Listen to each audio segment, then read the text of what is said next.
Sorry. No, sorry, you go. I still, this is now live streaming, by the way.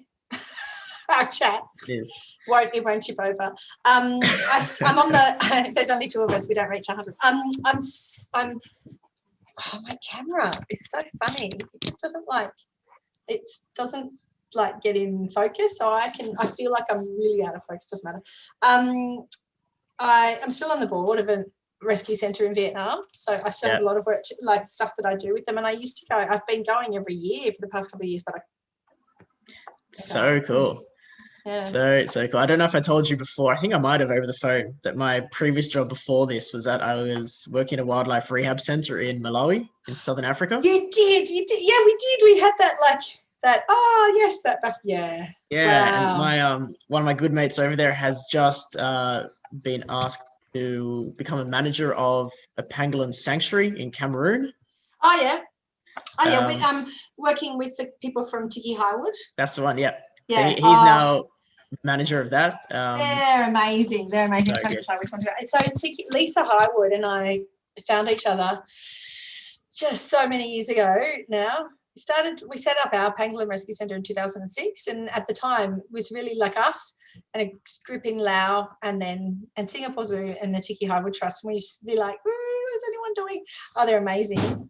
So amazing cool. places. Yeah. How good. We actually we transported one of our hyenas to Tiki Highwood in Zimbabwe to live out there. Oh yeah. Oh So cool. man, like what a fascinating part of the world, hey? It really is. Hi, how are you? I'm very well, thank you, Leanne. Yeah, good. Robert, how are you? Pretty good. Last time I saw Lisa, we were in South Africa for it was a CITES conference, and she was just like, oh, wow, like this paying with credit card, and you just sort of forget sometimes how easy our life is. Even like at the time I was living in Vietnam, and I lived in a pretty isolated area, but I could go to the bank and get money out. She would have this quota of money she was allowed to take out once a month, and it's interesting. I don't know how she's managed to. She's spent her whole life there, and yeah, she's an amazing woman. That's really cool, though, that you were in Malawi. World, hey? Yeah. Well, interesting. So before this, the sanctuary I was working at was a PASA accredited sanctuary, so the Pan-African Sanctuary Alliance. And when I joined Vets Beyond Borders, it's actually one of our partners. So I got to speak. I was like, I know you. I worked for you. Yeah. When I was first in Cook Thong, actually, a lot of friends, Anna Dean was a friend of mine, and there's all these people who are involved in Vets Beyond Borders, and I really tried initially to see if we could get like a linkage, but Vets Beyond Borders was really focusing on dog health, and they weren't really doing any wildlife stuff, and I kind of kept thinking, I'd really love this, and then life just progressed, and I haven't got Yeah. It's such an interesting thing though, like around the world, like, for here in Australia. Hi, Michelle.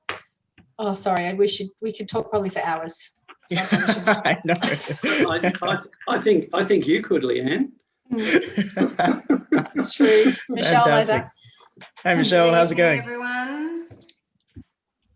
I should not put a helmeted honey. I haven't left work, and this is just my Zoom background is helmeted honey eater.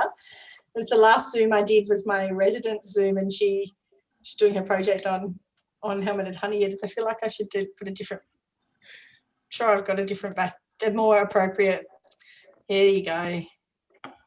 There you go. Fantastic. Oh, not that one. That one. Here we go. Good. Do you, Michelle or Robert, do you have any questions before that? We've got about 10-ish minutes before I click the live button. No, not really.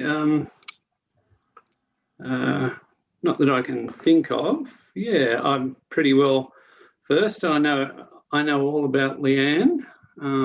Thank you for the information. It's a very good intro, mate. Thank you for doing that. Leanne wrote most of it. Leanne wrote most of it. It's copy and paste. Did I? Let's copy and paste from your bio. So I have the privilege of not being an expert here. So I'm going to switch off my video so I can stay in my PJs, and I will unmute myself. Sorry, I will mute myself. So for any sort of IT issues, I'll be around. But Yeah, Robert, I'll leave it in your very capable hands to facilitate. Since we have a few minutes, and since I Yeah. realised I left my water bottle somewhere, can I quickly race and get a water bottle? Absolutely. Yeah. I'll click the live button probably at 6:27. I'll be 2 seconds. That won't be a second. Yep. I presume I should turn off my video and audio while Leanne's speaking, and then just turn it back on for the Q&A. Do you think, or? Yeah, if you like. Yeah. I would mute, but you don't have to switch off your video. But I'm not sure if they will see the entire panel or if they'll only see you if you speak. I think it depends on what their settings are. Okay. Up to you, I think. So, Michelle, how's it going in your new job? Yeah, good. I'm 2 and a bit weeks in and survived so far. Everyone's been very welcoming, and they've thrown me straight in. I've got a few projects to work on, so. Well, I'm very excited that you're in that new job, so it should be great. Yeah, they're as you know, because I know you've worked with them, but they're a fabulous team. So they are. They're sort of and they're also nice. And I'm sort of on a couple of boards with Kim. I'm on the AWAC, the Animal Welfare Advisory Committee, and there's also another one. The review of the Veterinary Act, so with Sarah Britton as well. So yeah, they're really good people. Where's it based, Michelle? Do you guys have to move? Well, we have the option of moving, but we're in Dubbo to start with, and then basically because it's largely work from home, we can be based anywhere in New South Wales. So the bulk of the team are in Orange, so I'm going to be travelling backwards and forwards from Orange a little bit, which is not too far from Dubbo, which is quite convenient for now. But we're probably looking at relocating, I don't know, 6 to 12 months maybe down the track, depending on how it all works out. Yeah. But for now, we're going to stay in our comfortable little spot, don't have to look for new schools and all that kind of stuff, hospitals. And I'm still going to be working for the zoo as a locum, so I'll stay on the weekends. So being in Dubbo is good for that. Dub Vegas. Yeah. Centre of the universe. Yeah, very much is. But who's going to look after the camels if you and I aren't around, mate? I know. Rob and I bonded up the back end of a camel. There's a long story behind that, but for another time. Yeah. It wasn't a bushfire thing, so not for tonight. No. I've done enough bushfires in my early period, so yeah. I'm going to be really honest. I'd be happy if I never do this talk again. That's so did I say that out loud? Like, I hope that there's not many other people there. But do you know what I mean? Like, it's not the same talk, but my goodness, I feel like I hope that I introduce something new tonight, right? That other people can, I just feel like we talk about it a lot. Or maybe there's been too much media. Too much media? I don't know what it is. I just feel a bit like... The thing is, it's good that there's still so much interest, because I did wonder whether it would wane a little bit after a period of time. Yeah. And given that, the following summer wasn't so bad, but there's clearly an appetite still for it. So... I think so. And I think it's about that push to consider welfare potentially as well, that we're kind of... really trying to sort of push a more holistic approach maybe. I don't know what it is or what it is, but I do keep thinking people are going to say, can Leanne just stop? Well, I don't think so. I don't think so tonight. We've got how many people in the audience tonight? At least 220 registrants, but depends on how many will actually turn up. Usually a third. There'd be probably a fair few Leanne groupies, but after that, there are people who are genuinely interested in what you're going to say, Leanne. Look, I hope that we can. Look, it's. Sorry, that sounded really blasé before, and I didn't mean it to sound like that. Because I really, it's great. It's a really great opportunity, and I really like it's a great audience, right? What a brilliant audience to speak to as well, and bring, like we keep saying, bring everyone together, and it's really important, hey. And as we've talked about many times before too, it really, the event highlighted a whole bunch of stuff that we'd all been thinking about and talking about in the rehab space, but there wasn't really the push for a wider discussion. So the fact that, I think other people felt it too. So, so no, it's good. I think so. And like you, we're running out of time. But so I don't know if you know, but I'm moving into a new role as well. And so, yeah, so I'm moving into the wildlife health and welfare. They've called it advisor position, because I had to say to them, you can't call it a specialist because I'm not a wildlife health and welfare specialist, and I'll get a rap over the knuckles. Position at Zoos Victoria. Oh, congratulations. Yeah, thank you. Well done. Exciting. Yeah, pretty exciting. Next week. Yeah. Next week. A bit like you, right? It's woo, quick. Yeah. So is that like like Rupert left and went on to do bigger and better things too with animal welfare and stuff? Is it a bit like what he did, or in a slightly different direction? It is. So I'll still be with Zoos Victoria, but I'll be working with the conservation and science team, so Sally Sherwin's team, and lots of reach out probably to your role, Michelle, and like certainly to Vets Beyond Borders and other organisations DELP, in wildlife welfare in response to emergencies, but also threatened species health. So sort of a bit more of a strategic role. It's 50-50 threatened species health, and and the other 50% will be sort of wildlife health and welfare in emergencies. So working with Fiona Ryan and her team, and training and all of that vet outreach and those sorts of things. So it's going to be really exciting. Yeah. So if you know any amazing candidates for a senior vet at Healesville Sanctuary, there will be a position coming up very soon. And hopefully we get some really good candidates for this job. But what I was going to say is, like, in this space, then DELP are now saying, yeah, we need a wildlife health and welfare person. And I feel like you said, Michelle, we all knew it. Then we pushed it. Then this massive gap appeared, and there's this real awakening or realisation that the public expects it, and we can step in. And it's great. Well, it's all about seizing the nettle, and you might think that you're repeating this talk, no one's listening, but they are. And it's important that we get people like you who are prominent, and Michelle, to really keep on pushing it until the people won't get ever tired of it. We'll probably vary the way we send the message, and there are a lot of people who invested a lot of money in the way of donations and their time in this, so I think it's keep going, and that's why Vets Beyond Borders are here to, I guess, help spread the message and provide a platform. So and we really appreciate the zoo community. Sometimes they're a bit hard to get involved with other bodies other than themselves, a little bit introspective, and I take this from a position of knowledge, having worked in that situation for many years, and also being active in the AVA. And it's great that I hear that you're active in the AVA, Leanne. Well done. Can thank David Middleton. Yeah, well, David's a very good friend of mine, mate, and he's a wonderful person, and he was he was a great head vet at Healesville when my very good close friend Brendan Carmel was working with him. So he's an amazing mentor, and he really encouraged me a lot. It's hard to say no to. He's a special person. Yeah, he really is, actually. Yeah, a gentleman.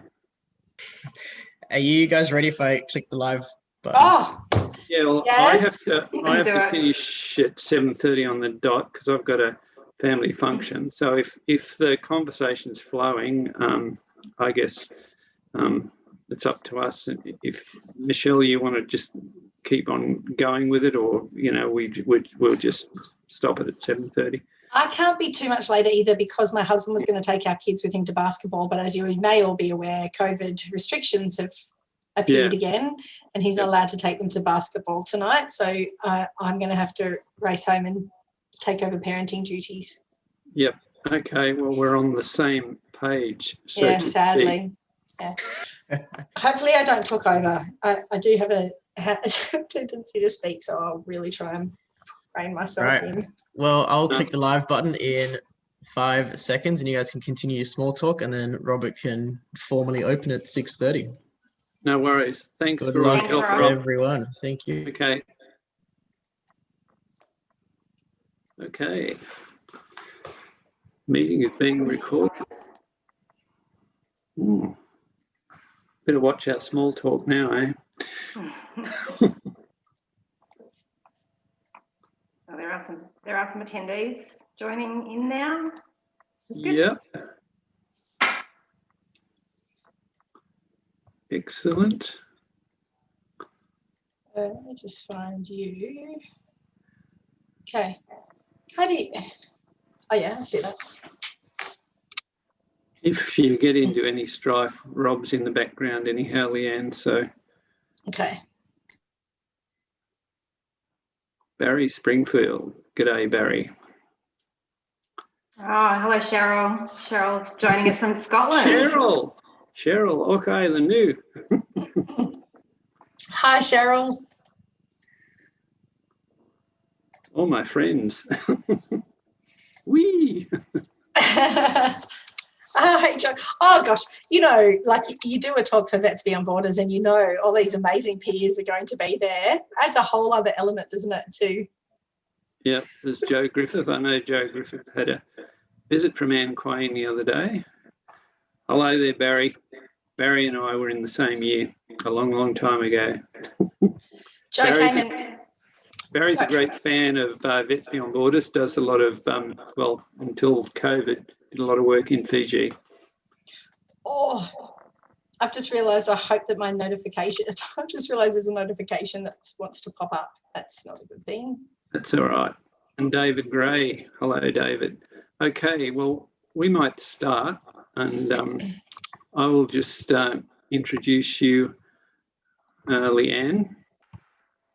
So, hello, everyone. Welcome. I'm Dr. Robert Johnson, Chair of Vets Beyond Borders, and thanks for joining us for the 4th instalment of our webinar series. This evening, we have the pleasure of being joined by Dr. Leanne Wicker, and she'll be presenting on the veterinary response to fire-impacted wildlife, decision-making for better wildlife health and welfare outcomes from triage to release. Leanne is the Senior Veterinarian at the Australian Wildlife Health Centre at Zoos Victoria, Healesville Sanctuary. She guides the clinical approach and research on the veterinary care and welfare of Australian native wildlife in captivity during rehab and in the wild. She's had a lifelong passion for nature and the great outdoors, and that led her to be undertaking a Bachelor of Science, majoring in marine ecology before moving into veterinary medicine, graduating from the University of Sydney in 2003. During her time in mixed private practice, she developed a love of wildlife medicine, not hard to do, providing veterinary assistance to marine mammal strandings and threatened species programs in Tasmania and rehabbing orphaned and injured native mammals and birds. Since 2006, Leanne has focused on conservation medicine and wildlife welfare, working with species ranging from weddell seals in Antarctica, bears, small carnivores, turtles, primates, and lots of other animals.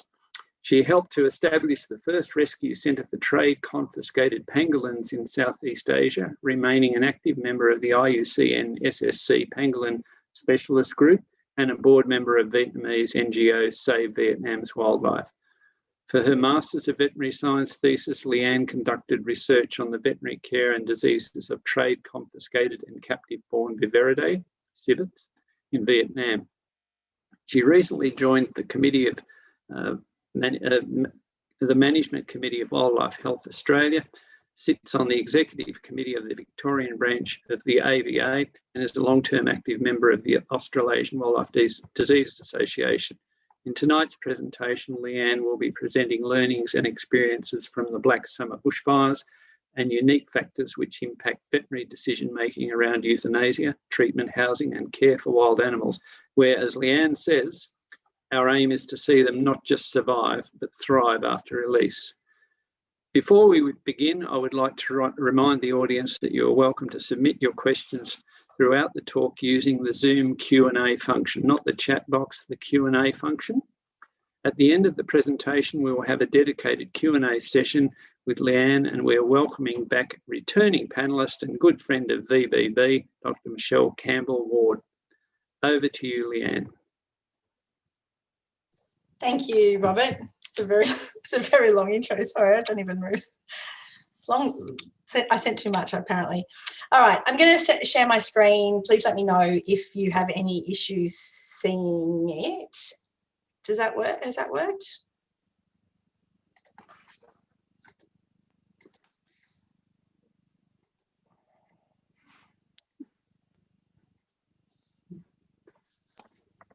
Can you see that?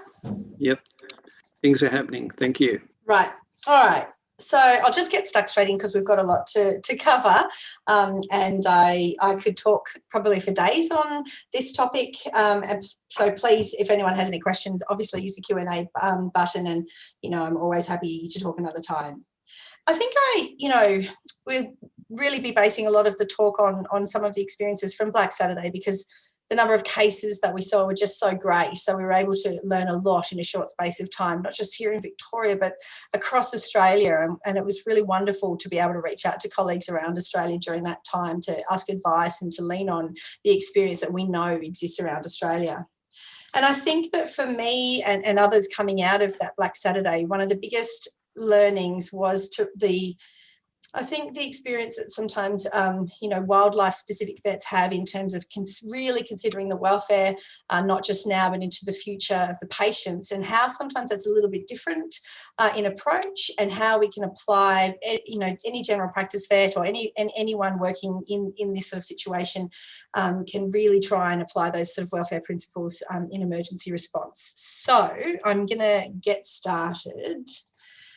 And one of the first things I guess another thing that's been really interesting over the past little while is realising that lots of people in the wildlife rehabilitation or wildlife care community were really surprised at how big a role many zoo vets played in Black Saturday.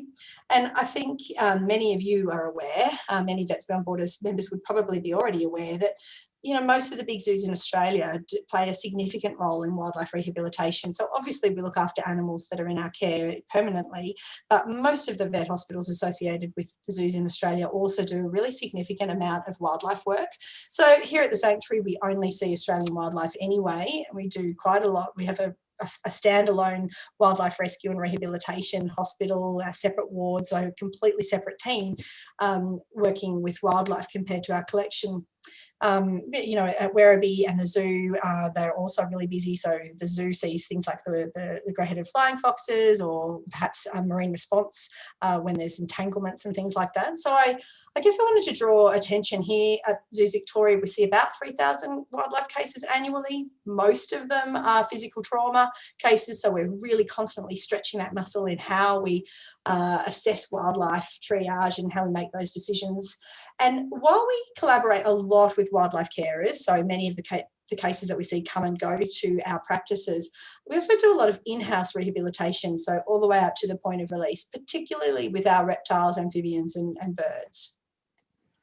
I think lots of people are also quite surprised at the split. We're about almost 50-50 mammals and birds. Historically, we saw a lot more birds, but increasingly mammals too.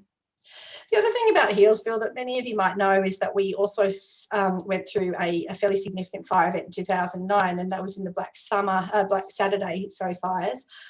And so Healesville Sanctuary played a really significant role in the response to fire-affected wildlife in that event as well. And I think in the years between Black Saturday until Black Summer, there was a lot of work done here in Victoria in preparedness. So we'd already done a lot of background work, and I think we thought we were a little bit prepared at least, and we had rolled out our triage units at multiple fires across the state in the years intervening. But I'm not sure that we were alone in being completely overwhelmed, I think, by what happened in December, January, or even earlier than that. But the summer of 2019, 2020 was just unprecedented. And, this quote from the CEO of WWF Australia, considering the impact and calling it one of the worst wildlife disasters in modern history, sometimes when you think back to that, I think, I'm not surprised that we have ended up in that year and a half almost since that time, really looking back. What did we do? Were we prepared? And how can we better prepare ourselves for the future? I think this 3 billion animals, obviously that's an estimate. There's a lot of estimates of how many animals may have suffered. 3 billion animals, what an impossible thing to even imagine.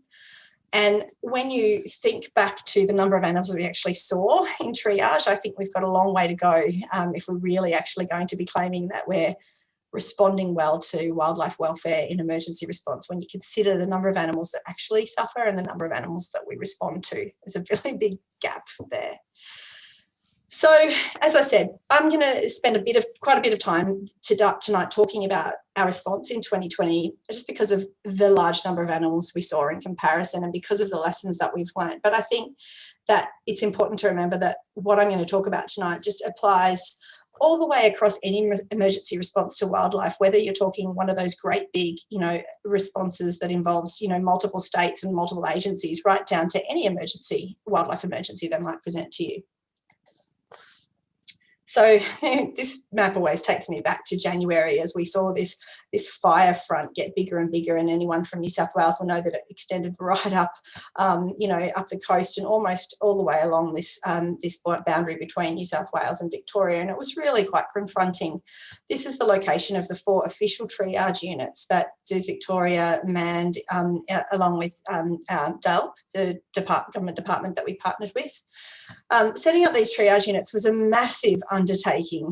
I'm sure that it could be done on a much smaller scale and often just as effectively in many cases, but we partnered with DELP. We became part of the official emergency response, which, really gave us access to, areas of wildlife that we wouldn't otherwise have been able to get access to, and also really helped to ensure that the people that we were working with were going to be safe. And that's obviously really important, because we can't save the wildlife if we're not looking after ourselves. But my goodness, they were massive operations. And, this photo, I always look at this photo and just, this was probably about 2 weeks into Malakuta triage unit, and this was all of the equipment, that the consumables that we used in a week of operation in Malakuta, about to get put onto Defence Force aircraft to be flown into Malakuta.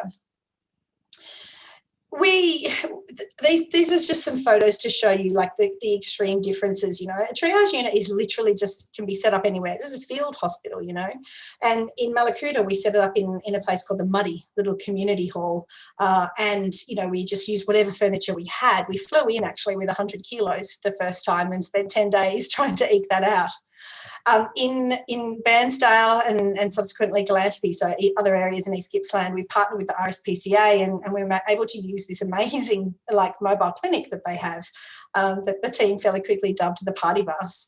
And, they're so different, one just little makeshift setup and one was quite fancy, really. But I think it's just really important to remember that you can make do anywhere that there's a church hall or a school hall or a building, or even you can set up a tent, you can set up an emergency triage. You don't need to have the fancy big trucks. And in fact, sometimes this was actually a little bit harder because we could only go to spaces where the truck could park. We had to have sufficient, all of the things that it needed to run, energy, etc., access to the electricity. But yeah, this is the number here. 3,000 animals were assessed in the field by the government officers, and of that, 259 were brought to the triage unit. So the other animals were either left in place, some of them were translocated a short distance to a safe area, others were euthanized on the spot after being assessed by those field assessors. So, 3 billion animals. In Victoria, I think the estimate is 1 billion animal, and of those we saw 259 at our triage units. So that's the space to consider, I think, in future. And one of the reasons that so many of our talks focus on koalas isn't because we particularly picked out koalas. It was that 3/4 of the animals that came to those triage units were koalas. And I think there's a lot of work to be done in that space as well. Why weren't the other animals brought to the triage units? And I think that it's a little bit more complicated than they were all dead or they were all fine. So when these 259 animals present to a triage unit, and I don't like slides with lots of words on them, but I guess, there's an element to this talk tonight that's about, learning and really getting people to think, what would you do when you were presented with those 259 animals? And I think part of the training that Zoos Victoria is doing moving forward, working with general practice vets, AVA vets, vets beyond border vets, in terms of being able to join us in our emergency response, includes sort of this training. And sort of one of the first things that we find many of the vets who join us in this training find a little bit difficult to get their head around initially is that these animals are coming into triage units, and then we often anaesthetise them and sedate them deeply, and also sedate them to do a full physical examination. And, that doesn't happen necessarily in private practice. You don't knock out everything that comes in the door. But for many of these animals, incredibly stressful, or a lot of pain is associated with the lesions that they're suffering. And so most of our examinations will involve a degree of chemical restraint. Also improves the safety for the people who are involved in those examinations. Of course, you have to consider that many of these are unstable patients, and in an ideal world, we probably wouldn't be anaesthetising them straight away. But it's an emergency response. Perhaps 259 doesn't seem like a lot of animals, but I can guarantee it does when they're coming at you thick and fast in those first couple of weeks post a fire, and you might have 1 or 2 vets there. And so one of the other aspects that we talk about is it's our reaction as vets when animals and nurses or animals that are looking after at people who are involved in animal care, when an animal is perhaps unstable and not coping well with an anaesthesia, to want to save the animal. But in an emergency response situation, we just actually don't perform any resuscitation, and the animal will be humanely euthanized on the table. A reminder that we don't focus on the worst lesions first. Some of these animals come in with horrific burns, and it is really tempting to want to just jump straight to those. And you have to really just remind yourself that you want a full physical examination. And apart from, go back to first principles, do a physical exam, find out what's wrong with the animal. It's also really important, as I talk about in a little while, helping us come to a decision-making about whether or not we actually progress with this animal for rehab, or we choose to euthanize them then and there. So starting at the tip and finishing at the tip, doesn't matter if the tip is a beak or like a little soft nose, or, what it is, whether your patient is furred or feathered, scaled. We start at the tip and finish at the tip, and just make sure you've considered the whole animal. We always assume an element of dehydration for animals that have come in from, they're often a bit shocky, they come in from a fire situation, and really considering other impacts other than burns. You see a lot of smoke inhalation and animals that are really hungry because the food that they would normally eat has been destroyed. And I've written their draw here. And sometimes when animals are unfamiliar to you and you might not can't think of how to describe the area, drawing where the location is and the extent of the lesions can also really help make you focus on the fact that, there's a really substantial part of this animal's body that has been affected. So most of our triage documents, etc., will have like a general outline of different taxonomic species, so that we can just fill that in. But really think about that. If you can't remember the word or the name or whatever, it doesn't really matter. Just draw it. Don't forget a pouch check with our marsupials. It's easy to forget till right at the end. Oh my goodness, it was a female. Was there a baby in there? Taking weight and body condition, and also considering the age class. And again, when I get onto some of my next slides, we'll have a discussion about why that is. And I think, weight is just simply a number, but what's the condition of the animal aside from that? Is this an animal that's been doing really well in the wild up until this point of this emergency, or was it struggling for another reason? And what's its age class? Is this a geriatric animal, or is this a youngster? Has this got a whole long life to live, or is this an animal that's at the end of its lifespan? They're all sort of things that help you make decisions. So when we did these physical exams, what kind of things did we see at these triage units? Well, depended on the time after the fires, and that's not surprising at all. So in those first 2 weeks, when animals were we got really high numbers coming in of really burnt, acutely injured animals, we obviously saw lots of burns on paws, on tails, on eyes. If you consider, for example, koalas climbing up and down trees, and the fact that a lot of the fires in those really burnt out areas continued up through the centre of the trees for a really long period afterwards, the koalas might have survived the initial burn and then burnt their paws climbing trees that were actually candling or burning from inside. And similarly, the kangaroos, the flames might have gone past, but the ground remains hot for a really long time afterwards. And so the kangaroos will continue to get burnt feet for a little while afterwards. Smoke inhalation, dehydration. Obviously, we had hungry animals. We also saw a lot of trauma that was potentially related to this emergency, but wasn't necessarily a burn. So there's cats and dogs roaming.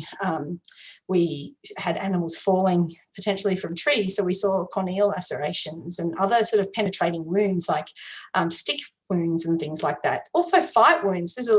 Especially as the fire front's gone through, there's a huge competition from resources. So we were seeing animals that had traumatic injuries other than burns or in addition to burns. Hypothermia, post-fires, there was a lot of rain. We ended up with a lot of bedraggled animals coming with hypothermia. And in that immediate post-fire fit period, we were getting uninjured orphans coming in whose mothers had probably perished, in the immediate fire period. And then it doesn't make absolute sense that a couple of weeks later, things change a little bit. And so your response to those animals also needs to change. But a couple of weeks later, we're seeing really chronic burns with loss of digits and loss of sight sometimes. They were septic. Really by that stage the prognosis was really guarded. Animals had potentially been chronically dehydrated, so you have to think about their underlying organ function. Or maybe they've been starving over a period of time. And for many of our marsupials that need this ongoing food intake to keep a healthy microbiome, you're no longer looking at the burns or the initial fire issue as the problem, but you're looking at all these sequelae to an animal that just hasn't been able to feed its biome. So it's bacteria unhappy. And we saw a large number of orphans again, and they tended to be skinny and dehydrated because perhaps mum had died slowly over those periods. So thinking about how long it's been since the fire has gone through changes as well the kind of things that you're going to see presenting to you, potentially just deteriorate their prognosis, their long-term prognosis deteriorates. There'll be probably more euthanasia further down the track, animals that are really suffering, and definitely the kind of thing to do is to euthanize them. And the chances that you're going to get a good outcome for treating those burns is obviously, in some cases, become worse as well. So it helps you to think about, I think dividing those two sort of presentations and really thinking when you're seeing these animals, when did the fire go through? How long has it been since this animal was injured? And what am I looking at now helps you to make decisions. So I want to spend a little bit of time talking about how we make our decisions when we're considering any wildlife presentation, whether it's from a fire or someone brings an animal into a clinic, or you've seen a heat stress event. And it's a really holistic decision-making process. And we often will say to vets who call us for advice here at the sanctuary when they're asking us, this animal's come in, it's got a sustained broken wing or a broken limb, and I reckon I could do some orthopedic surgery, that you really need to consider not just can I as a veterinarian fix it, but should I? And by that I mean that we're thinking not just of our ethical responsibility to alleviate suffering now. I can alleviate pain by removing this badly fractured limb, but also to prevent it from occurring into the future. And the aim of wildlife rehabilitation is always to get an animal back into the wild, living a happy life, as I say, not just surviving but thriving, and that is interacting with other species, whether that's mating or fighting or whatever it is, or having fun playing, being able to find food and forage and behave in a normal manner. And these sorts of pictures, really, I think it's really important if anyone's interested in working with wildlife to spend some time in the wild looking at wildlife and how they are the kinds of behaviours and the way that they live in the wild, because it helps you to really make those really holistic decisions. If I do this, is the animal going to be able to, live a happy and healthy life into the future.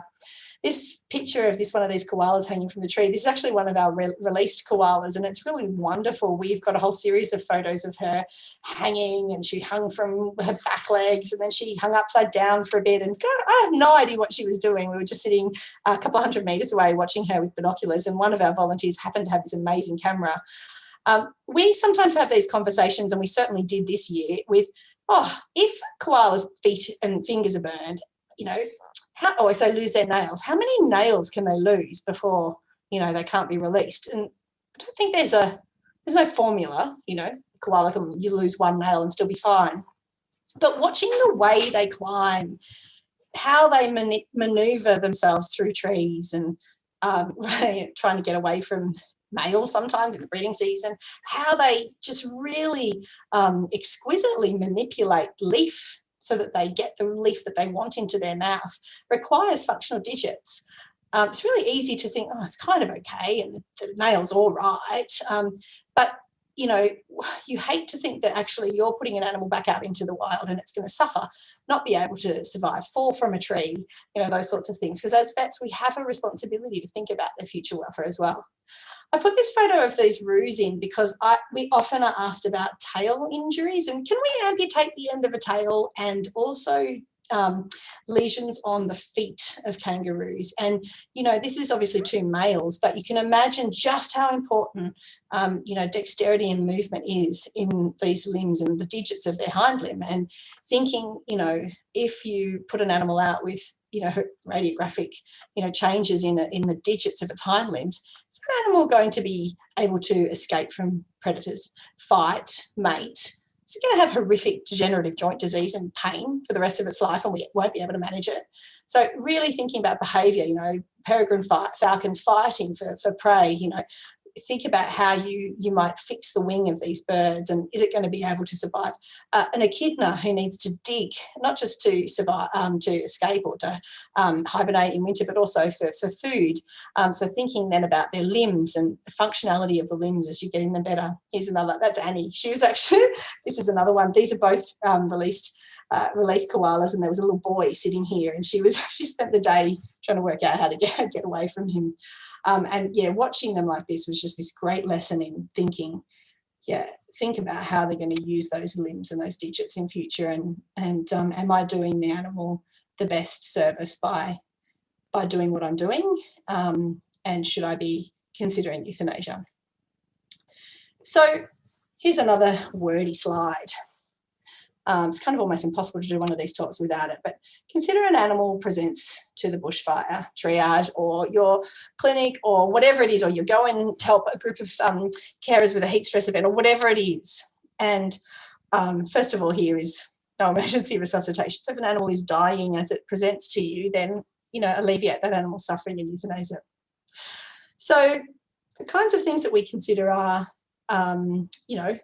obviously the fire-related injury. Does this animal have really severe burn-related injuries with a really poor prognosis, or severe concurrent disease? Does it already have an injured limb plus, that might have predated the fires? Maybe it once upon a time sustained a broken limb, it healed, it wasn't quite healed properly, and then it presents to you with severe burns. Maybe it got really badly burnt because it didn't have a functional limb. So are there other concurrent diseases? Is there some kind of evidence of an infectious disease that is not treatable and is going to contribute to a poorer quality of life? Is the animal geriatric? Was it already in poor body condition? Remembering that emergencies happen acutely. So if the animal's in really poor body condition and you've got there quite quickly, animals that are in really poor body condition were sick before the fire came through, and there will always be some of those. Here's the one that's a little bit tricky to think about. This is poor captive care capacity, and it's likely to lead to iatrogenic issues, because this really makes us turn around and consider, what are we going to offer this animal? Do I have a carer, or do I have the facilities to look after this animal for the period of time that it requires care and captivity, really, in order to get better? Am I going to end up causing stress-related issues, or is it going to injure itself because my enclosure is a bit crappy? Really, this question here really makes us turn around and think about, can I fix this animal right now, yes or no? But also, can I look after the care that I know it's going to need? And we have to be really honest with ourselves here, because we're not doing the animal any favours if we start putting it through intensive veterinary management only to realise we don't have anywhere to put it. And then this is that future welfare on release. And you see all these little asterisks. This is because I'm afraid I have to say that there's a massive disclaimer that sometimes we don't know, or we don't know yet. We know there's research, or we hope there's going to be research, or we think let's do some research, but we don't necessarily know the answer to all of the questions. And for me, that often means bringing in the precautionary principle and considering the animal's welfare. I don't know, but the likelihood is no. Go back to first principles and make decisions considering the animal's welfare. And if that's the case, then euthanasia is the kindest option. And it's actually interesting that 20% of the animals that were presented to triage units in that 2020 summer here in Victoria were euthanized, because you'd think that number would be higher. But I just wanted to remind you that actually what we were seeing were the subset that had already made it through the first level of triage. So the wildlife officers had already euthanized a large number of animals, and we were seeing the ones they thought were going to make it. So wildlife presentations generally have a high rate of mortality, and I think it's really important that people remember that's not a reflection on them and their veterinary skills or their wildlife care skills or how much they care. It's a reflection of the fact that the animal was broken when it presented to you, and the kindest thing for you to do sometimes is to euthanize the animal. But what about the ones that you think, oh, I can fix these burns. I think I can anyway, and there's no other evidence of disease. I think it's a youngster, was otherwise in pretty good body condition. I know that there are excellent care facilities, and I've got no real, I think that this is going to be an animal that if we get it through is going to do well. Then of course you can, put this animal through to the rehab space, with the proviso that every day and every time you see that animal, you are going back through that lens of welfare. Is the recovery how I expected? Is the animal going backwards? Should I make the decision now? And one thing that we found over the last year is many vets felt pressured to keep going. Goodness, is that an internal pressure? Sometimes people thought that the people looking after animals, really wanted them to euthanize them. I've heard it from the other side as well, where wildlife carers say, I really wanted the vet to tell me that it was okay to euthanize. And so sometimes I think, we all make assumptions about what other people are thinking. If we really truly go back to the animal and we go through those questions, should I, and is this animal's welfare still, it's a real balance. Am I winning? Is it responding as I expected? Is it still got a good prognosis? Okay, well, we'll keep going. But remembering that you can euthanize that, and just because you've made the decision once to give it a go, doesn't mean that, you have to keep going. And I think having really honest, open, and respectful conversations is really important. And I think that another thing that I might say there is reach out. Every vet hospital in the zoos throughout the country will have vets who will be happy to help you, to give a second opinion. Sometimes that's all we need. So reach out to your peers, reach out to other people who you think might have the answer, and get a second opinion, because sometimes that's all we need. So 20% were euthanized from the triage units. 42% of them, I think this is a really great number, were actually released. So we changed our triage approach this year last year where we made sure we had fluid therapy. We sort of decided, look, we can provide first aid. And some animals won't be burnt or injured. They'll literally just be a bit hungry and a bit thirsty, and let's provide them with the first aid they need. And we did. And that was really wonderful. And these are two community members locals, who were helping us in the triage unit in Malakuta. And, it was really wonderful for them as well, the community that were pretty traumatised, and, obviously very safely. Like we did all of this, in conjunction with the local police, the CFA and DELP. It was really nice to be able to give some of those people the opportunity to release animals that we decided were okay, suitable for release. Only a small number of them ended up going to wildlife carers. This is Susie Pullis, East Gippsland, who's a wonderful koala carer. We ended up with some really great relationships with wildlife rehab groups all over East Gippsland last year. And the ones that we sent on were the animals that didn't require intensive care. We made the decision that animals that require intensive care should be where they can receive intensive care. So animals that some of them still had bandage changes, but they were closer to healing, or orphans that didn't have any burns, went to wildlife carers. And of the ones that went to wildlife carers, I think that all but 2 of them ended up being released, which is really, really wonderful, actually. No, I'm thinking there was a few additional ones. So these are the 6 animals that came from our triage units, and over that year we ended up seeing a lot more with wildlife carers. Actually, from those original 6, all of them were released, which is really great.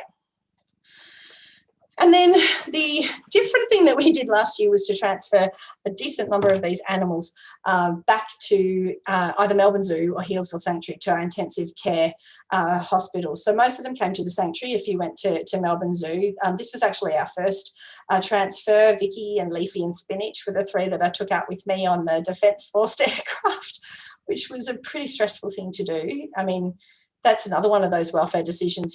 This is a big trip. It's incredibly stressful. I'm making the right decision here. And we spent a lot of time talking about whether that was the right decision. Leafy and Vicky both doing very well out in the wild in Malakuta now as we speak. So I'm pretty glad that we made that decision for those 2 animals. But yeah, that certainly wasn't a decision that was taken lightly. So I'll talk a little bit now about wildlife, the type of intensive care, how we approached intensive care here at the sanctuary. And one of the things that I would say, and I think this is where animals that require intensive care, in the same way as people who require intensive medical care, are often better off in appropriate facilities, so hospitals that have species appropriate enclosures and available food. It's often a really big concern. And I think probably one of the biggest things is knowledgeable care. So this is one of our enclosures with a koala sitting in here. If you can see a koala, sometimes there's not enough food. Our keepers and nurses would, every day do an entire pellet count, have a look, fecal consistency, and, having the knowledge, how do we monitor food intake in some of these species, and and how do we quickly find out whether there's a problem long before the animal just starts saying, actually, I'm not eating enough. And and I think that's where this knowledgeable care comes into it. We know how much, a koala is supposed to poo on any given day, and you can very quickly pick up some really subtle signs that says not eating enough. We're going to have issues. Feeding koalas in captivity, that's Leafy. He's a bit of a fave, really, but that's him having one of our blended syringes of eucalypt leaf. So lots of blending. The whole hospital smelled like eucalypt for a really long time. Knowing how much to give, how to blend it, that sort of thing, which species to give can be tricky. And we were pretty lucky to have the vets up in Queensland had been working with Vetafarm, and we really just started using this Criticare, and it ended up being amazing for some of those intensive care koalas. I think it was what really brought them through. Oh, what happened there? But managing those burns was, goodness, with these animals, these were the animals that we decided, look, they have a good prognosis, but only if we take them out of this triage space. They're not going to get better in this triage space. So we should either euthanize them now or take them back for intensive care. And so a massive investment in resources and time, that's for sure. We learnt a lot. So I think that there was huge benefits other than for the individuals that we saw in that year. But the critical care that these animals received was pretty full on. At one stage, we had 20 koalas here at Healesville Sanctuary on GA bandage changes every 2 to 3 days to begin with. So very busy, and lots of long, slow procedures debriding burns in all 4, feet under GA. You're looking at long procedures. And so, we were really had to manage kidney health. So animals were always on fluids, and we had to monitor, organ function. So biochem, hematology at every GA. And, this ongoing, felt like we were on a conveyor belt of koala GAs for some time. And as you can see, it wasn't just these feet, often lips around the nose, around the eyes, and their little ears. I think Victorian koalas suffer from having very fluffy ears, and it's a bit of a wick, and then the fur just, melts down over the edge of the ears. So their ears were really badly burnt. So quite intense. As you can see, so this is, again, Leafy. He's my example for everything. I don't know why, but anyway. So this was him at Malakuta, the burns on one of his feet in Malakuta. As you can see, it's the 10th of January. So that was just in, well, the fires came through the 1st and 2nd. But this little guy was presented on, I think, the 8th of January from a burning tree. So he came to the triage unit acutely burnt on, about a day or so before, maybe 2 days before this photo was taken. By the 22nd of January, they look like this. And this is with these GA bandage change every 2 to 3 days. And then here he is, October 2020. So this is at his pre-release health assessment that we took these photos. Keeping him in hospital with all of these bandages, on pretty hefty pain relief, and trying to keep his gastrointestinal function going whilst also on pain relief. Bit of a challenge. And a big man, he was about 12 kilos, so big boy, quite stressful to have in care, and really making sure that we had appropriate facilities for him was really important. We had a lot of koalas with burnt eyelids, and, obviously we were worried about chlamydia and herpes virus and other things that can cause conjunctivitis, and he just kept returning negative results for those sorts of things. And so this is actually eye specialist Andrew Turner, who came in and did an eyelid biopsy, because we started to worry that the burns had affected maybe his tear film or his ability to blink properly, and he had some sort of dry eye. So there he is with his little biopsy. Andrew is quite amazing at this surgery. He's quite quick, we wanted to make sure that we got the very best outcome for Leafy. So Andrew came in and did it, and histopathology showed completely normal, function of those glands. So, not sure whether it's just scar tissue or what it was, but he always had a little bit of this red rim around his eyes.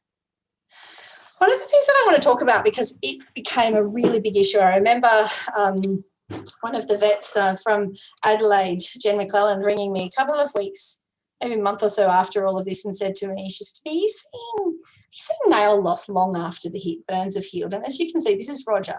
So these were his burns, So the burns have healed, and we were really happy with how he was going. And then you can see this really swollen sort of appearance here.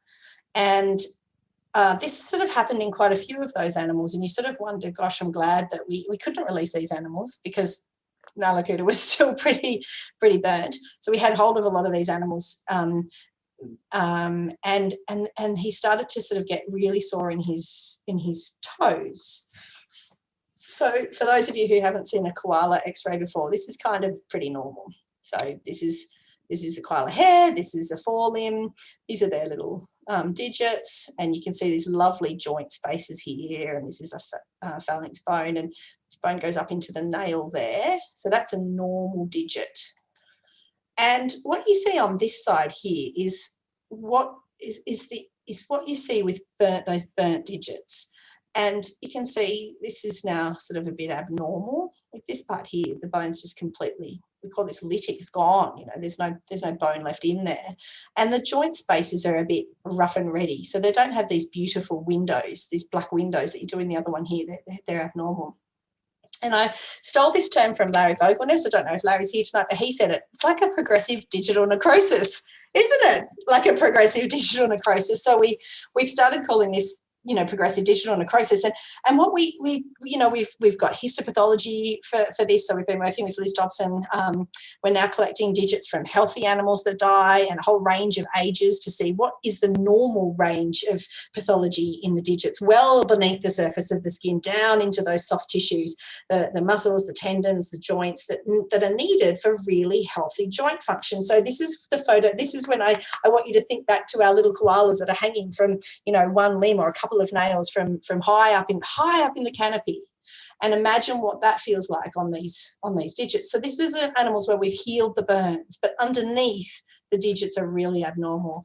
And I will admit this is not my animal, because I don't know how I don't have a photo of a kangaroo with bandages on, because it's just something that I should have so many photos of, but I don't. So this isn't my little guy. I really apologise if it is the guy of someone here in the audience. I took it from the Daily Mail, but I do wonder, there were lots of macropods that had, this is from that hopping on hot ground, the base of their tail, their feet, and their paws. And I think it is absolutely something that we need to understand a little bit more. It's very little written in the literature from anyone. I have found a paper on humans where they think it's like a thermal necrosis, along the nail bed and down deep into the tissues.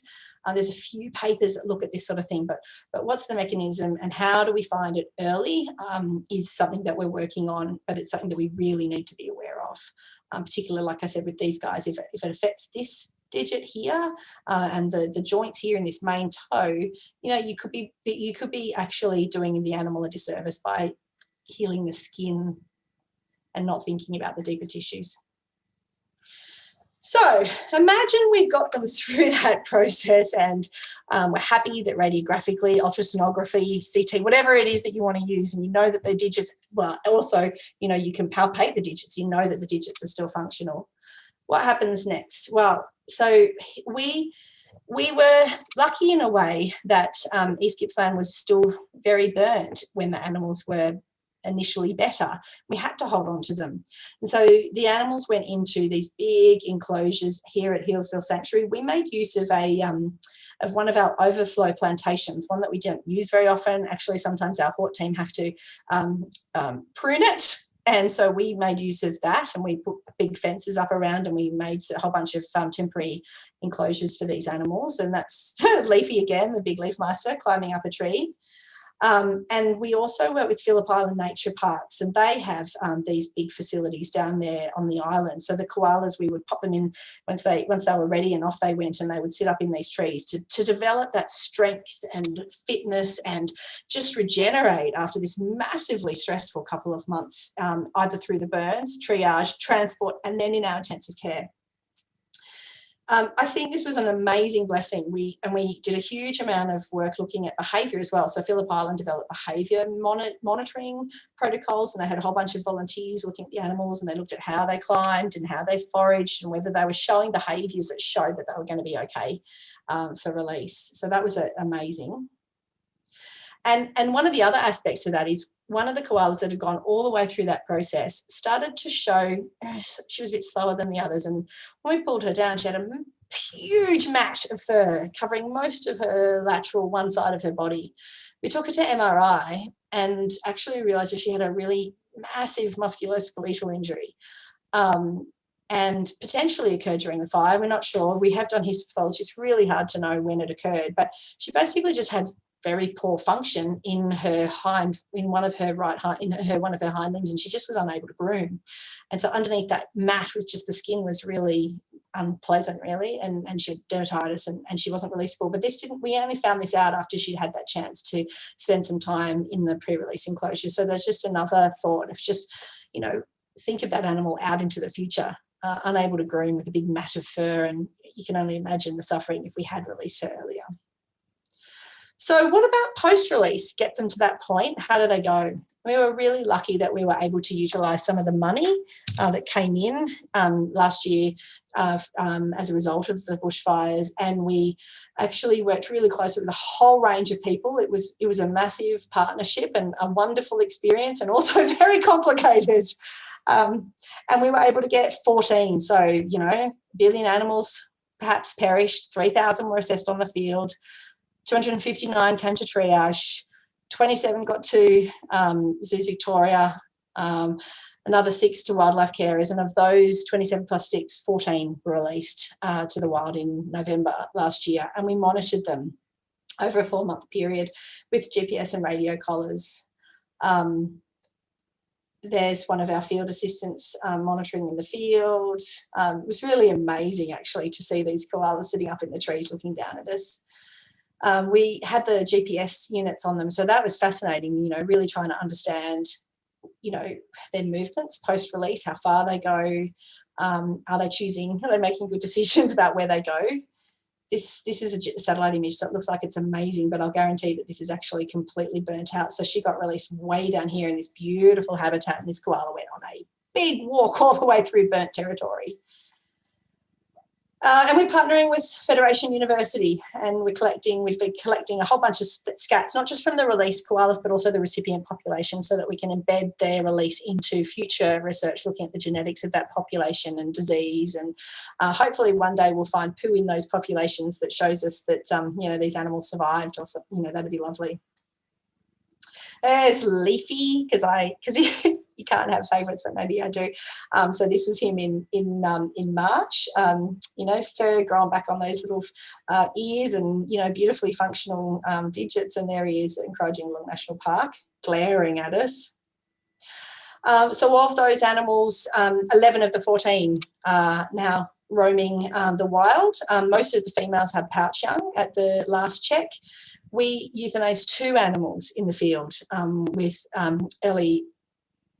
with evidence of renal disease post-release. Now, these are animals that were completely no evidence of renal disease at the time of release. And so, we're trying to understand a little bit more about that. We're looking at their movement, the habitat they walked through, the kind of, foraging that they were doing to try and understand what caused this. But in both cases, it looked like a fairly acute deterioration.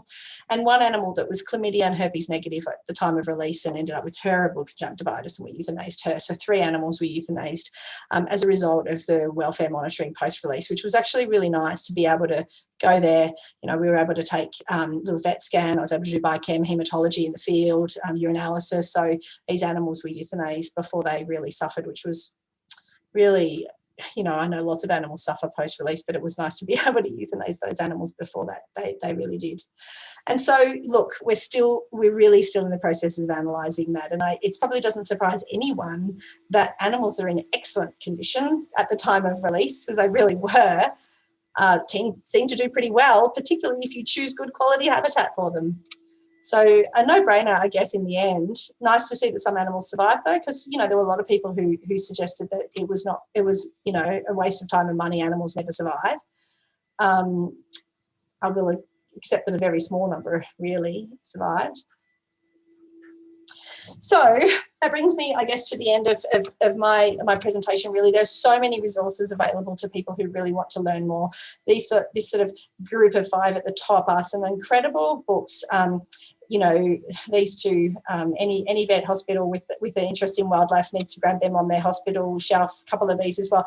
And this one's so important, and there's a new edition underway, and it will be out soon, because you can't look after wildlife unless you have a really good understanding of their, ecology and that sort of thing. So that's a great one to add, even though it's not a veterinary text.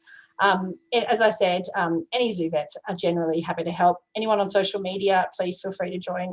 There's a little private group that will always, lots and lots of amazing vets who will provide you advice at any time of the day or night.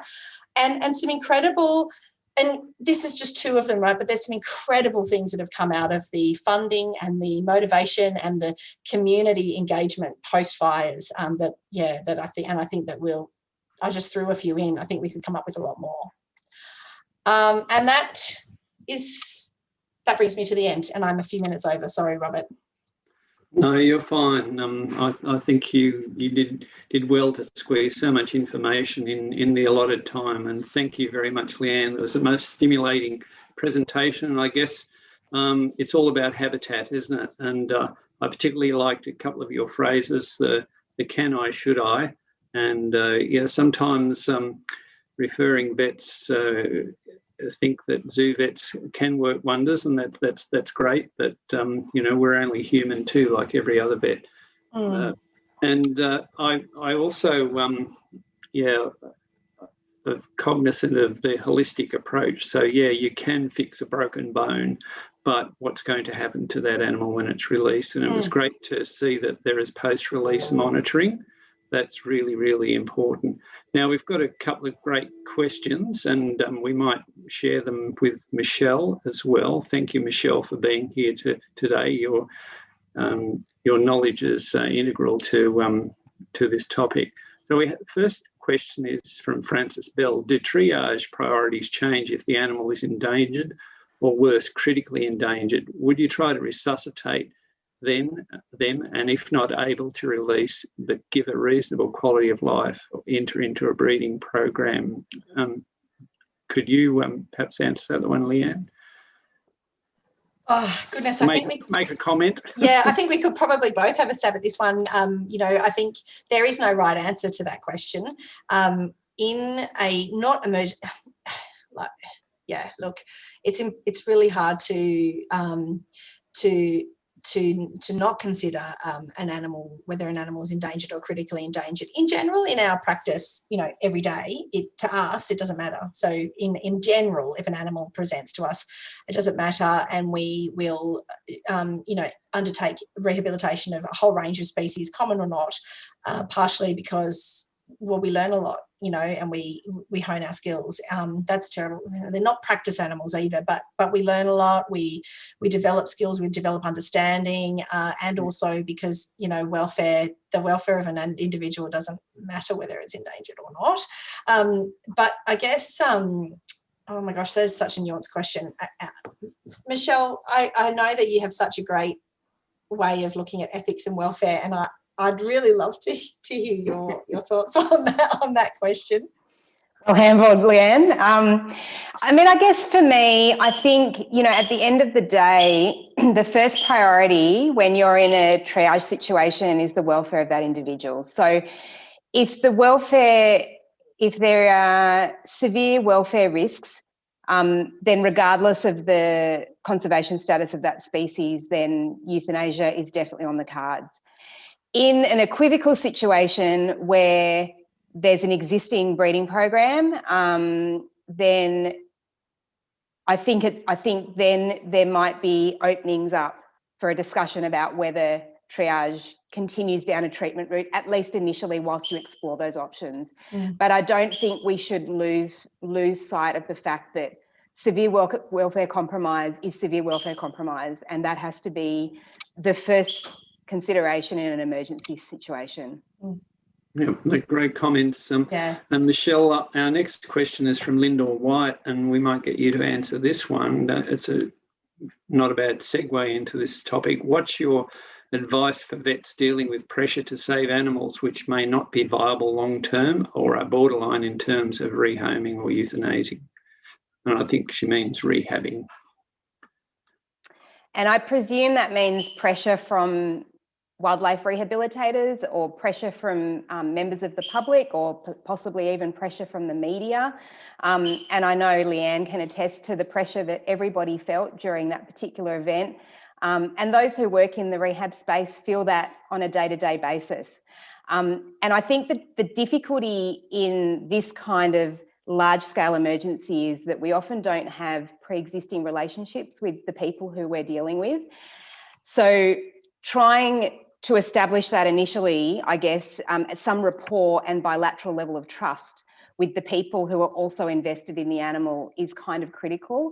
And I guess the other advice that I would have is, rather than deal with your own personal feelings and the emotional attachments of the people you're dealing with, in your conversation and your assessment, try and phrase everything from the animal's perspective, so from an animal-centric perspective, because ultimately anyone who's dealing with that animal at the end of the day wants what's best for the animal, and emotion can get in the way of all of that. But I think if it can be couched in terms of welfare and using some of the frameworks like the 5 domains to kind of assess an animal and say, look, can we actually meet this animal's welfare needs now and into the future? And if the answer is no, then really being steadfast and firm, but still compassionate in your conversations with people, I think is important. Hopefully that answers that. Oh, thank you. And we have one from Joe Griffith here. When or how can we get hold of the behavioural monitoring charts that were developed? I think that Philip Island will probably be, well, they're considering publishing them. But there was a great paper, 2019. Paul McGreevy was involved. One of his students looked at rehab across Australia. I could find the link, I'm sure, and share it with, via somehow, I don't know, but it was about rehab across Australia. And it's quite a long paper. There's a great section in there that looks at the kind of behavioural things that you need to assess prior to release. And I actually think that rather than, you can wait for this paper to come out, but actually I think, you know, really looking at the animal, the individual, thinking about its future, and creating your own sort of, you know, behaviour monitoring approach is probably a good idea. I'll try to get through a lot of these questions, but we've got a lot. Try and be quick, right? Yeah. Oh well. No, you're doing a great job. Tim White asks, a lot of people and groups offered to assist with the fires. Do you have any thoughts on the coordination between people or actions for the future? Also, suggestions for those who would like to help with future emergencies. That's a big question. I mean, maybe just an executive summary for that one. Certainly each state will have different approaches. So I think that's one thing that's really important to remember here, because a response to emergency is a state-based responsibility. And so that's one aspect of it. But I think one of the things, and Michelle and I have spoken about this quite a bit, and so have, you know, a lot of us in this space, one of the things that we realised is, even within our profession as vets and vet nurses, we weren't particularly well coordinated. And so there's quite a lot of efforts. I think last year, you know, floored a lot of us, and we were just sort of getting through that space. But, you know, certainly there are positions that have come up, and there's a lot of work. I think over the next 12 months, we'll probably see better coordination through the ADA, through Vets Beyond Borders, you know, perhaps the College of Veterinary Science, but those sorts of things, bringing our profession together to make sure we're coordinated. I think, and so similarly, how would you like to help with future emergencies? Again, there's a whole bunch of people realising that, look, a lot of people were really well motivated and with great intention, but perhaps were making decisions that didn't result in great welfare outcomes, you know, in the past. And so making sure that the people who are responding to emergencies are either well trained or are within a system that provides them with the mentoring and support they need is really important. And I think that, again, is going to happen. Thank you. We might try to squeeze a few more questions in. One from Cheryl Sangster. Thank you, Leanne, for an amazing talk. Apologies for the loaded questions, but how much wildlife rehab do you think is undertaken for the benefit of human ego? Even in the case of a successful release, are the welfare implications of the rehab process justifiable? Great question, Cheryl. Do we have all night and a thesis? What are you? The ethicist in you is coming out. That's another one, I think, Michelle, particularly some of your research looking at this would be great to hear your take on that. Cheryl's just added here, maybe she needs to do a PhD. That is, Cheryl's got a lot of spare time over in those cold Scottish winters. There's probably a few PhDs in that question. And yeah, I think they're great questions, Cheryl. You know, I think we all need to be really critical in reviewing our own decisions. It's easy to be critical of other people's decisions, and we all know how difficult it is when you're the person there on the other side of the treatment table trying to make a call with lots of invested people, and sometimes not many. You know, the pressure can be internal, and I think Leanne touched on that in her talk. So one of the things I think with rehab is that it is, as we saw in perfect examples in this talk, it's a process whereby we need to be reevaluating that animal's welfare all the way through. That decision isn't just made right at the presentation point. And it shouldn't be considered a failure of anybody involved if at any point you do need to make a call. So yes, I think there are certainly animals, we have evidence that there are animals who are rehabilitated, perhaps not in their best interests. And I guess one thing that concerns me, and I was, you know, really encouraged by Leanne's presentation of the post-release monitoring and the fact that some decisions could be made on welfare grounds for animals even after release, is that effectively for some animals where they undergo a prolonged period of rehabilitation and end up either physically and or behaviourally unsuitable for release and yet are let go, that is effectively an abandonment situation. Those animals in most situations are not going to have any follow-up. And so as a vet, you really have to consider, am I prepared to sign this animal off as being lost to follow-up from this point forward? And if you can't, then I think we need to reevaluate our decisions. So yeah, let's have a whole forum on this on another occasion when we have more time. you have anything further to add to that, Rob or Leanne? Oh, sounds good. I think we might just cut to the chase. We have a question from Ian Douglas, our past president, and I'd like to acknowledge the other board members that are here tonight, and also our wonderful volunteers that I see in the participants through VVB. Ian asked, as a decision to euthanase is often based on a range of pathologies, might a euthanasia point score along the lines of the Glasgow pain score be a useful tool, or does it already exist? Oh, that's something that we are often asked. Can you give us your flowchart of decision making when you euthanize? And people will often come up with them as well, and think that they've done this really great job of making this really objective flowchart.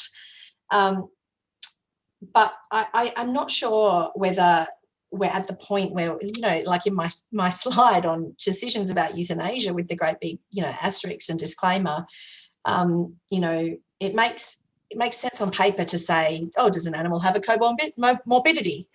But when you are, making these assessments on animals, maybe without all of the diagnostic tools that you're used to, maybe you'll miss it. Maybe it's not a problem. Maybe there's maybe an animal has an infection, but it's not pathogenic. Maybe we just don't even know. I think there's so much that we don't know that, for me, I actually find it really hard to come up with very objective flowcharts and decision-making tools for euthanasia. And it's where I kind of go back to, I remember Bob Donnelly saying every vet graduates with the ability to triage an animal. And I think it's that thing of going right back to first principles and really trying to, remove ego, but I can fix this, and thinking about the animal, how it needs to live in the future, how it needs to forage, behave, escape from predators, find shelter. And go through that process in your mind and feel comfortable that you are considering things holistically. I think that, for me, that is how we do it. I wish that there was an easier way, and other people will probably disagree with me. But I know that even in our vet hospital here at the Sanctuary, on any given day we might have 5 vets here, and we all will go round in circles and we won't necessarily agree. So as long as you can make a really clear decision and you can justify why, and you know that you've put the welfare of the animal ahead of other decision-making things, I think for me that's the best approach. Yeah, I think so. And it's not about winning. Euthanasia isn't a loss. It's something that we can offer to an animal that is suffering, and I think animal welfare is the paramount objective here. And I noticed that both of you are changing your careers, or, to use a buzzword at the moment, pivoting at the moment into the welfare realm. So that's great to see, and your knowledge will be invaluable in that area. I'm going to have to draw to a close. I think we are actually recording the Q&A, so those that we didn't get to ask questions of, we might sort of communicate with them after this webinar, and a couple of questions on pathology and also treatment options and diagnostic techniques. So that would be wonderful if we could continue that conversation by email off screen. So I'd just like to thank you, Leanne, for a wonderful presentation and for stimulating thought on this very important matter. Sorry that I probably spoke very quickly because there's so much just to share. And I know you have to pick your children up from basketball, so I'll be brief. And thank you, Michelle, again for your wonderful contributions. The Vets Beyond Borders really appreciates the input that you make and your availability, and we hope and know that association will continue. And thank you also to Robert Leach for coordinating the whole bit, and it makes me a very proud chair of Vets Beyond Borders to be able to facilitate this conversation, and also to welcome participants from all around the world. So thank you, everyone, and stay in touch for webinar number 5 in the series. Thank you again.